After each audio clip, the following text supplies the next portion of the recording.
So what's up sa mga kahombre ko dyan? Makagagawas up na naman nga pala to. At syempre mga kahombre ko, alam nyo na, today is the day kung saan atin ang matutunghayan ang the biggest mekaniko mga kahombre ko. Si Bossing kasi mekaniko to eh. Idol ko pala to. Si Boy Good Running Condition mga kahombre ko. Malakas at malamig ang aircon at wasari. Sariwang-sariwa ang kakupalan mga kahombre ko. The biggest good running consumption mga kahombre ko. Ang taong nagbebenta ng sakit sa ulo sa mga kliyente niya, matanda man o bata o kahit sino, wala hong sinisino. Boy AC Garage, palakpakan sa ulo ng mga bulok na sasakyan. Ang putang inang to grabe, ang tindi ho. Ang kapal talaga ng mukha ng inang to. Ang lupit. Hinahanap niyo ba ako sa Facebook? Eto na ang bagong Facebook ko mga kahombre ko. Follow niyo ako. Sa mga hindi ho nakasubaybay, meron na tayong tatlong content ukol kay Boy AC Garage mga kahombre ko. At mukha hong mga kahombre ko, hindi siya natuto ng leksyon mga kahombre ko. Kasi ho hanggang ngayon, puro pa rin pala katarantaduhan ang pinaggagawa ng tao na ito. Pero matalino pa rin. Ulol gago, wala na to. Now, nung nalaman niya na babanatan ko ulit siya, abay, ang bilis yung nag-deactivate mga kahombre ko. Alam nyo naman, ganyan lagi ang technique niyan. Ginawa niya rin yan last year nung binanata natin yan mga kahombre ko. Kaya sa tuwing nakakaramdam to, nababalik ako sa eksena para questionin ang mga kabulastugan at katarantaduhan niya. Ang bilis niya hong umaksyon. Talagang napakabilis na sitwasyon at siya'y mawawala agad sa social media. Pero walang bearing yan. Bukod sa duwag yan, gonggong na, duwag pa. Pero matalino pa rin. Mga kahombre ko, ito naman ho ay hindi ko ginagawa upang gatungan ng gatungan ang mga tao. Lalong-lalo na mga kahombre ko kung wala namang katotohanan. Ginagawa ko lang ho ang lahat ng ito dahil lumalabas ho sa opinyon pampubliko na talaga hong walang iya ang tao na ito. At kung ano-anong ginagawa nitong tao na ito na hindi nakakabuti, lalo na ho sa buy and sell na circle, mga kahombre ko. Kasi nasisira tuloy yung mga tao, yung mga negosyo, yung mga shop, mga kahombre ko, na nagbebenta rin ho ng mga second-hand na cars. Lalong-lalo na at itong tao na ito ay may pangalan na sa industriya nila, mga kahombre ko. Kaya pinipilit ho natin no, na ipaintindi sa mga tao na hindi ho lahat ng mga buy and sell na shops ay katulad ng hinayupak na ito, mga kahombre ko. Meron din hong mga reliable at maaayos na mga kausap. Pero matalino pa rin. Putang ina mo. Meron pa nga yan, mga kahombre ko, na madalas niya sabihin na kesyo guaranteed money back daw kapag ka may problema at may sira ang sasakyan na naibenta niya. Abay, baliktad ho mga kahombre ko, kasi lalabas pa lang po sa talyer niya, siguro makakarating pa lang sa paroroonan, putrages mga kahombre ko, wasak na agad. At hindi na ho nagagarantiyahan niya ang money back. Ang ginagarantiyahan niya ho sa inyo ay sakit sa ulo at konsumisyon, mga kahombre ko. Yan ang problema. Nawiwili na kayo porque nananahimik ako, ha? Pero matalino pa rin. Galit na ako talaga. Dito ho mga kahombre ko, sa mga nakaraan na mga naging videos natin, tinalakay natin ang mga issue nito tulad ng pagrereklamo sa kanya ng pang-scam sa mga buyer dahil sa pagbebenta ng mga sasakyang may malulubhang sira gamit ang mapanlinlang na as is where is waiver. O di magpapaniwala ba kayo sa gago? Ano ba napatunayan sa Pilipinas? Wala! Pero matalino pa rin. Mahiya ka sa balat mo, kiningining ka. Pilit niyang tinatago ang mga matitinding sira, gaya ng pagtatakip ng electrical tape sa check engine light, mga kahombre ko. Napakatindi ho nito. Gumagamit din siya ng mga ninakaw na litrato ng magagandang kotse para makabudol ng buyer. Sorry, natatawa ako. Grabe, no? Ang gagaling nila, di ba? Pero matalino pa rin. At kinabukasan ay ibebenta agad ang mga sirang sasakyan sa napakalaking tubo nang hindi man lang inaayos ang mga sasakyan, mga kahombre ko. Ayan naman ayon sa mga sources, mga kahombre ko. At mukhang napatotohanan natin dahil somewhere down the line, mga kahombre ko, napasara ho ang kanyang negosyo sa May Cavite, mga kahombre ko, dahil sa mga katarantaduhan na to. Hindi ko na alam ngayon kung nasaan na ho ito ngayon. Ano? Anyway, Wala na siya, laos na siya. Pero matalino pa rin. nagpost to ng video si AC Garage kung saan sinabi niya na ginawa niyang video para sa transparency. Boss, naka-video tayo. Ito, para lang din transparent. Na may caption na, lahat naman nadadaan sa usapan. Huwag tayong masyadong magmagaling, mahirap. Stay humble. O yan o, ang galing talaga ni AC mga ka-homer ko. Pero in fairness ang galing ho na mag-market ng hinayupak na to mga ka-homer ko, to the point na kahit hindot na ho ang estilo nito, talagang tuloy-tuloy pa rin, arangkada pa rin mga ka-homer ko, ang mga sasakyan niya kahit bulok lahat. Pero, kakaiba mga ka-homer ko, tandaan nyo, good running condition at malamig sa malamig pa ho ang aircon.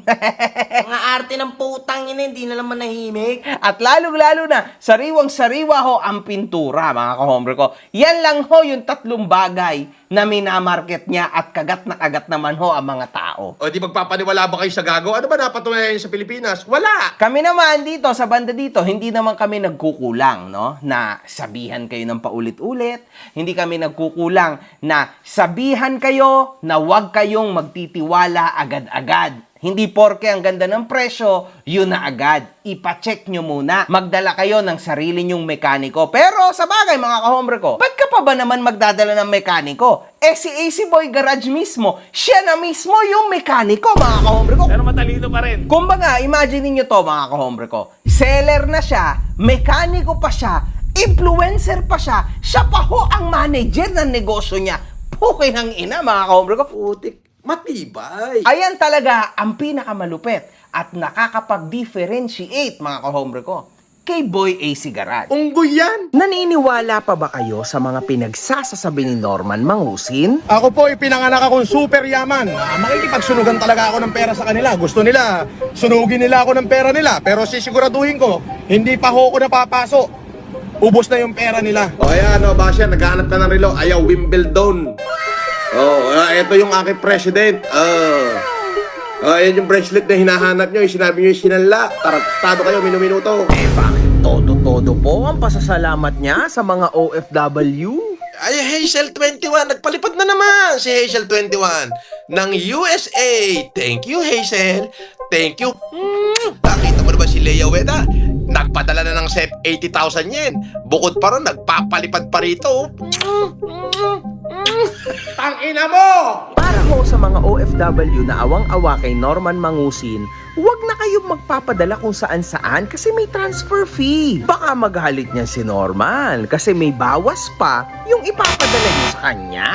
Tangina mo? Ganito na lang, para may libreng $20 pag pinadala mo yung pera mong pinaghirapan para kay Norman o sa pamilya mo, gumamit ka ng TapTap Send. Oo! Oo! Ang TapTap Send ay isang remittance money transfer application. At kilala ito dahil una, fast transfers ang pera mo darating agad. Papa-Gcash man yan, BPI, BDO at kung ano-anong bangko na may online. Napakasimple, di ba? Ngunit, huwag niyong kakalimutan na sa una niyong padala, basta ginamit niyo ang promo code ko na makagago, meron kayong libreng $20. Di okay. Ano pang hinihintay nyo? Palipad na kayo using TapTap Send. Pumalik ho, naging buyer nito. Eto na yung pinakamatitindi dito. Ano daw meron? Ay, si boss. Sige, ikaw po mekaniko, boss. Mekaniko po kayo saan? Tay. Nag-overheat po ba? Hindi siya nag-overheat. Boss, talagang tatalsik ka pag nirip mo. Ha? Boss, nag-overheat po ba? Mekaniko po kayo saan? Ha? Saan po kayo mekaniko? Mga tourist bus pa nga ang hawak ko dati. Tourist bus. Mga diesel po. Pati gasolina. Nag-overheat na po ba to? Hindi nga mag-overheat kasi hindi naman nagamit kahapon. Ayun nga, boss. Ihatulan mo yung unit na yung overheat, boss, na may tama cylinder head. Wala naman. Boss, nagsisirculate nga po ng maayos. Wala naman sinabing overheat. Hindi. Kanina pa lang pagdating ko ron Ang laki ng Ano po ba gusto niyo mangyari? Ang laki ng sinalin kong tubig Ano ba- Ibig sabihin, nagbabawas yan ng tubig. Nagbabawas. Boss, Anong boss? Dito, mga kahombre ko, kino-question, no? At ang kulit ho ng utak nito si AC Boy Garage. Kasi, sinasabi na nga ng isang mekaniko kung ano ba talaga ang problema, iba naman hong problema ang ibinabato ni AC Boy Garage. Talagang siraulo to, mga kahombre ko, no? Ano ba naman, di ba? Boss, nagsi-circulate nga na maayos, boss. No, Kung maayos ang circulate, No, teka muna. boss, Kung maayos ang circulate niya, boss, hindi normal. ka magbabawas Boss, ng tubig. lahat ng sasakyan dyan, magdadagdag ka ng tubig dyan at hindi ka lang basta gamit ng gamit, boss. Yung multicab ko nga lumang-luma na Oo, sige. Nakakarating ang Tagaytay, balikan. Pag binuksan Oo. mo, walang bawas ng tubig Kaano-ano niya po ba kayo? Samantalang yan, Kasama po ba kayo dito? Kasama ba siya dito nung binili yan? Oo po, oo. Ay, kung kasama ko, hindi ko pinabayaran. Oo nga, boss. Kahit nga i-Baguio natin, Bicol natin. Tara ngayon. Huwag ka nang... Napakagaling mo naman, AC Boy Garage. Nagbitaw ng problema, nagsabi sa'yo ng problema ang mekaniko ng naging buyer mo, tama? Ngayon, ang sasabihin mo solusyon ay umikot sa Baguio at Bicol. Baliw ka ba? Sabi na nga nag-o-overheat nga. Gusto mo ba sumabog yung sasakyan? Tapos later on, sasabihin sa'yo, putang ina mo talagang good running consumption ang ibinato mo sa buhay ko. Imagine mo yon. I-style ka pa. Gonggong. Sinabi na nga na may problema, ang gusto mo, itest pa pang malayuan yung bulok at karag-karag na sasakyan. Baliw ka nga talaga. Come on, man, anong klaseng kalokohan to, mga kahombre ko, di ba? O, dito naman, Boss, ganito ang explanation niya na. Si Bossing kasi mekaniko to eh. Idol ko pala to. Boss, idol nga. Hindi, idol kita, boss. Kasi yung sinabi mong may tama silit Ako yung... marami na ako na-overhaul na makina. Ay, oo. Ilang years na po yung Ngayon, mekaniko, boss? 1990 pa lang nagagawa Oh, na ako. ano po ba pag may tama cylinder head, boss? Kapag in-overhaul ko ang makina at ginirib ko ng gano'n, Oo. yun ang okay. Hindi Oh, boss, natin. nagsisirculate naman po ng maayos eh. Nagsisirculate nga siya. Oo. Ibig ko sabihin, may pressure eh. May Boss, pressure. kahit magpunta tayo saan, kahit kanina tayo magtanong, boss, okay yung unit, boss. Kahit, Okay nga yun. kahit Kung i-post may natin. pressure. Boss, May kahit, pressure yung makina, Brad. May boss, pressure. nagsisirculate nga na maayos yung tubig eh. Iba ang circulate ng tubig na magandang circulate. Boss, nagsisirculate nga eh. Circulate kasi, pero may pressure, Brad. Boss, May pressure nga. Huwag mo na akong ano. ay, gano'n na kayo katagal, boss, na may mekaniko? Ulit-ulit ka naman. 1990 pa lang mekaniko na ako eh. Ano po yung mga ginagawa niyo, boss? Boss, Marami na nga akong ginawa. Huwag kayong magalit, boss, kasi Hindi ako nagtatanong lang magagalit. ako. Nagtatanong lang din naman ako. Hindi ako nagagalit. Ibig sabihin, paulit. Kanina pa Hindi, sinasabi ko. kailangan ko lang din sabihin, magtanong sa'yo, boss, kasi syempre, gusto ko malaman kung mekaniko ka talaga ng malupitons, di ba? di ba? Alam nyo, mga kahombre ko, may halo na hong kabastusan ang hinayupak na ito. Si Bossing kasi mekaniko to eh. Idol ko pala to. Mga kahombre ko, ito hong video na to ni AC Boy Garage, ang isa sa ehemplo na hindi porke pinost mo, ang isang problema ay automatically papabor na agad sa'yo ang mga tao. Dito, mga kahombre ko, siya mismo nag-post ng katarantaduhan niya. So, in short, siya mismo ang humatol ng kabulastugan niya. Ang galing mo, Boy AC Garage. Ngayon lang ako nakakita ng isang tao na humasak sa sarili niya. Palakpakan! Ang putang inang yan! Ang galing! Ang galing ha! Putang ina, bilib ako sa'yo. Yan ang gusto ko sa'yo. Self-destruction. Yan ang tamang gawin mo. Ba't ba pa ako pahihirapan, man? Di ba? Paulit-ulit lang naman tayo na sinasabi. Ulit-ulit ka naman. Ang mahalaga dito, mga kahombre ko, siya na mismo ang nagkumpirma na totoo talaga lahat ng sinabi ko last year at sinabi natin ngayon at sinabi ng mga kliyente niya. Palakpakan ang putang ina yan. Grabe. Salamat ha. Ha? Kumita na ako, pinadali mo pa yung buhay ko. Ang galing mo talaga, Boy AC. Ang galing mo. Pero matalino pa rin. Dito, mga kahombre ko, nagkakainitan na ho.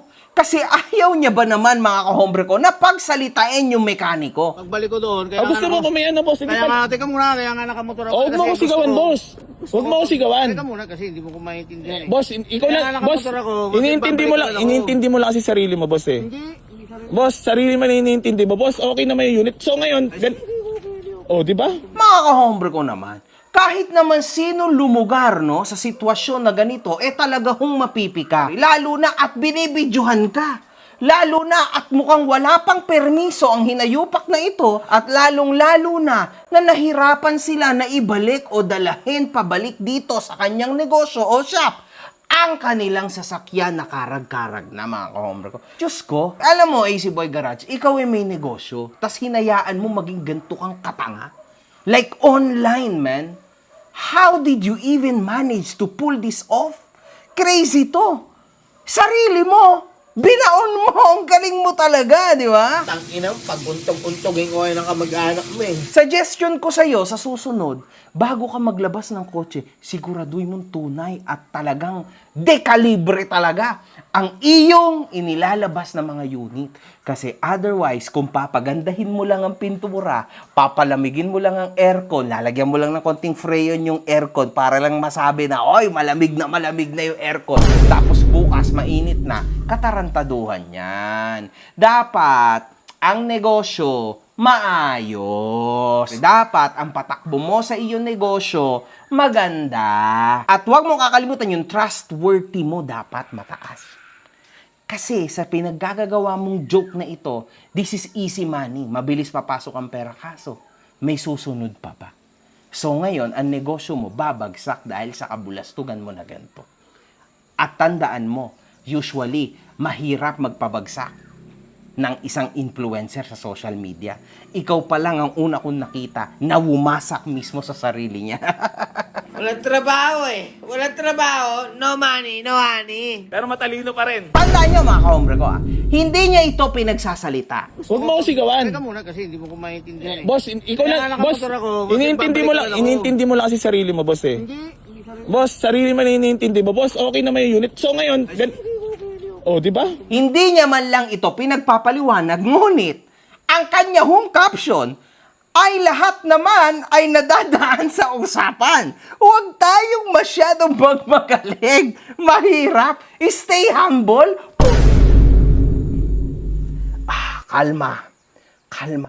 Tinatarantado mo ba kami? Easy lang, kapatid. Easy lang. Oo. Huwag mo ako sigawan. Di ba? Tapos ito yung caption niya.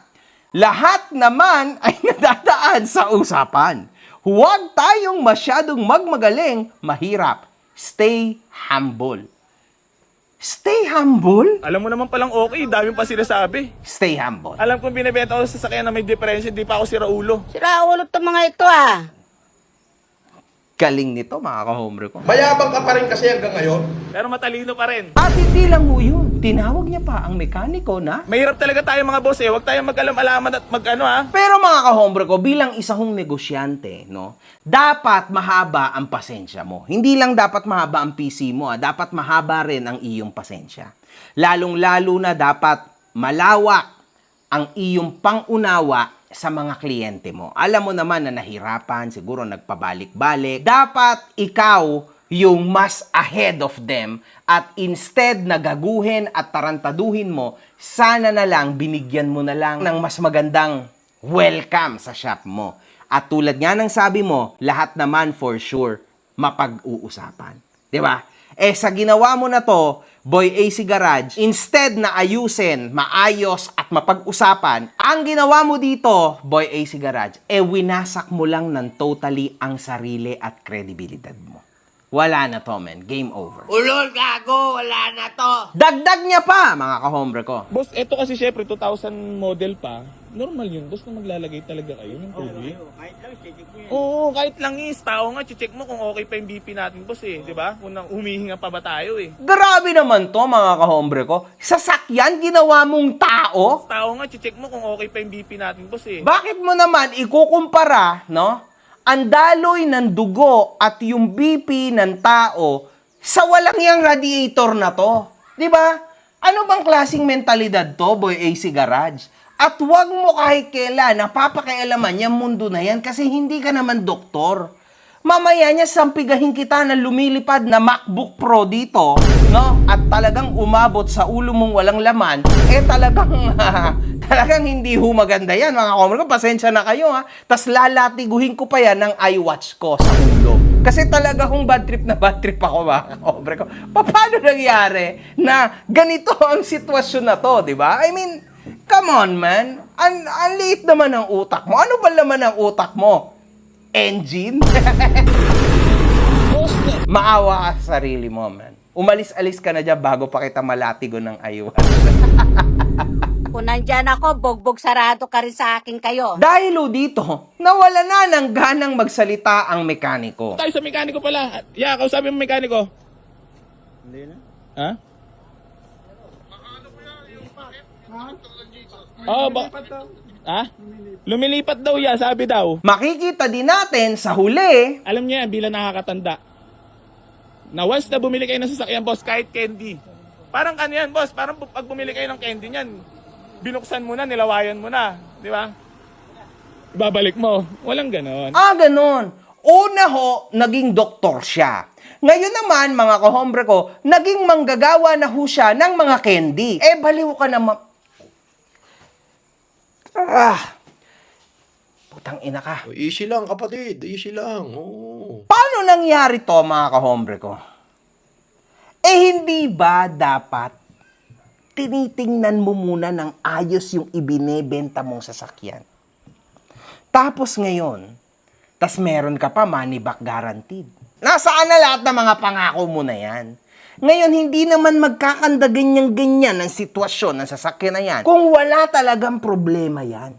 'Di ba? Bago mo ibenta. Malamang may problema yan. At saka bakit mo naman sinasabi na parang winalwal-walwal at gamit na gamit niya na yung sasakyan? Malamang hindi naman totoo yun. Tsaka boss, hindi naman nag-overheat ng unit eh. So ngayon, kung sisiraan nyo yung sasakyan para may balik nyo, boss, ay hindi ubra yun. For sure, hindi naman tumagal to ng ilang buwan or taon bago niya binalik, di ba? Baka nga mamaya after 3-4 days lang lumabas na lahat ng sakit, ibinalik sa'yo. Diyos ko, grabe to mga kahombre ko. Anyway, mga kahombre ko, ito ho ang mga comments ng mga tao dito. Manguuto ka pa gusto mo lang ipahiya yung mekaniko, bulok naman talaga yung unit mo. Tanggapin mo paliwanag ng mekaniko, pag ayaw ng unit, wala tayong magagawa. Yung sinasabi mong madumi lang ang radiator, dapat pinalinis mo bago ibenta. Di ba? Hindi mag-overheat kasi may tubig pa. Ang point niya na babawasan ng tubig, ibig sabihin may tama. Kasi pag naubos yung tubig, overheat yan. At sa DTI, bawal ang no return, no exchange. Respetuhin mo yung opinyon ng mekaniko. Hindi yung pag may nasabi na di sang-ayon sa'yo, ipapahiya mo. Be professional, Boss AC. Maganda yung circulate ng tubig na may kalawang with bubbles. Wow! Iayos nyo yung unit na binebenta nyo. Tama naman yung pinapaliwanag ng mekaniko, ayaw mo lang pakinggan. Binabarabara mo ng usap yung tao para lang masabi mong ayos yung unit na binenta mo. Hindi na nga nagamit at kararaming tubig pa yung naisalin. Kahit luma ang sasakyan, basta matino at maayos ang cooling system niyan, hindi yan para magbawas ng coolant. Oo, tama, dapat checkin ang laman ng coolant bago gamitin ng malayo. Pero hindi dapat salinan ng salinan dahil nagbabawas. Pag malimit salinan, katulad yan nasa video, ibig sabihin may problema yan. Hindi yan para bumalik sa inyo kung talagang walang problema. So, mga kahombre ko, ganito lang ho yan, no? Ito ang ating natutunan sa content na ito. Una sa lahat, bago kayo bumili ng second hand o ng lumang sasakyan, mga kahombre ko, doon kayo sa aprobado, mga kahombre ko, na mga shop. Pangalawa, doon kayo sa may pinakamaganda at pinakamataas na rating kasi, mga kahombre ko, unfortunately, I'm just saying, walang magandang reputasyon si AC Boy Garage, lalo sa social media. Pero, hindi ho ibig sabihin nun, mga kahombre ko, lahat na nang nagbebenta ng ganitong klase na mga sasakyan, no? Wala akong kwenta. Hindi ho totoo yun. Kasi, mga kahombre ko, mas marami po ang mga huwaran na mga negosyante kesa sa mga tulad nito. One love, good fucking vibes. One love, good fucking vibes. Yes, of course. Galingan mo pa, putang ina mo!